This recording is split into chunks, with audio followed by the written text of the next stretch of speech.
El proyecto de Código Ingenios ha cumplido ya su cuarta semana consecutiva de socialización, periodo en el cual la Comisión de Educación de la Asamblea ha recibido aportes desde diversos sectores para enriquecer el debate de una iniciativa que no tiene precedentes y que podría ser considerada como paradigmática.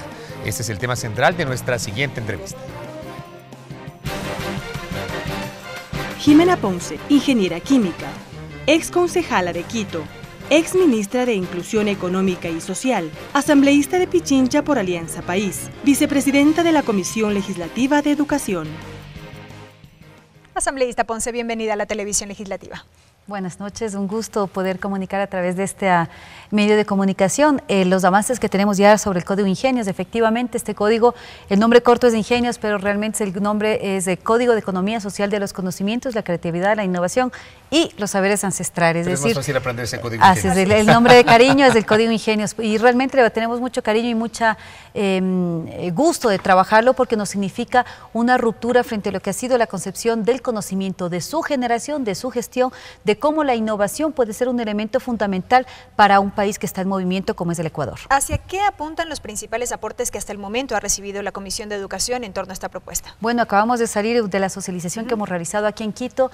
Hay un debate muy fuerte respecto al tema del conocimiento como un bien público. Esto es algo muy complicado, muy complejo. Hemos vivido bajo una ley de propiedad intelectual que privilegia el uso económico del conocimiento frente al uso social de los conocimientos. En este código se pretende establecer como dos bienes, aquellos bienes que son esenciales, aquellos bienes que permiten la vida, que construyen el buen vivir y aquellos bienes que podrían llamarse como superfluos. Frente a los unos hay un régimen de propiedad intelectual, un régimen de reconocimiento de los derechos de autor, de patentes, que estén más en beneficio con la ciudadanía y frente a lo otro, pues digamos una cuestión un poco más reservada y más dura respecto a lo que es derechos de propiedad intelectual.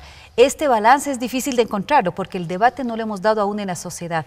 Acabamos de tener, por ejemplo, un debate muy claro que se ha presentado durante toda la discusión del Código Ingenios. Hemos recibido 36 comisiones generales y seguiremos porque estamos recién en el primer debate, pero un debate fuerte, una discusión fuerte que la acabamos de tener hasta hace minuticos, tiene que ver con el software libre, que es el software que tiene código abierto y sobre el cual se pueden hacer modificaciones una vez que alguien adquiere ese software libre, y el otro, el software privativo, que es desarrollado de manera cerrada con el aplicativo final, digamos. Tenemos ahí dos modelos de generación de conocimientos, luego de distribución y de gestión del conocimiento, sobre los cuales el código está normando, por ejemplo, para el software libre, que sea de adquisición del Estado. Obligatoriamente el Estado tendrá que adquirir software libre, excepto algunos casos que realmente sobre los cuales no haya provisión de este tipo de software. Pero tenemos, por otro lado, la Asociación de Software Privativo, en el que nos dice por qué están negando a otro tipo de negocios poder acceder al mercado de compras públicas. Pero se supone que el código estimula los dos tipos de software. Estimula los dos tipos de software. Estimula, regula y controla, me imagino. Así es, pero para el mercado público, por ejemplo, pone una regulación muy fuerte y justamente es lo que tenemos que discutirlo y esperamos que del debate en el Pleno de la Asamblea, pero así en el debate con la sociedad, podamos llegar a un equilibrio adecuado. Un equilibrio adecuado que nos permite decir hasta cuándo un negocio privado, privado y sobre software privativo, es decir, sobre software cerrado, es beneficioso para la sociedad, es beneficioso para el Estado y en qué medida tenemos que trazar una línea que beneficie a la mayoría de la población que en el entendimiento de que el software libre permite un desarrollo ya más autónomo e independiente de los conocimientos y de esos aplicativos.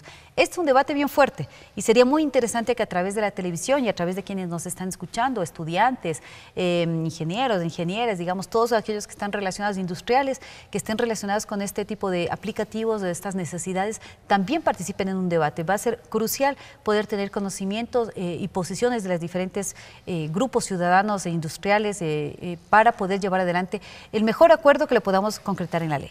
Más allá de este tema, asambleísta, ¿hay algún otro aspecto que haya derivado en algún debate fuerte que pueda, no sé, terminar en algún nudo crítico dentro del trámite del Código Ingenios o hasta el momento y a partir de lo que han sido las comparecencias hay consonancia con lo que se establece en el documento? Quizás otro elemento importante también de debate es el equilibrio que debemos tener entre quien es el autor de la innovación, quien es el que produce, industrializa y comercializa la innovación y los derechos de los consumidores, de los y las ciudadanas. Como decíamos, tenemos dos tipos de bienes.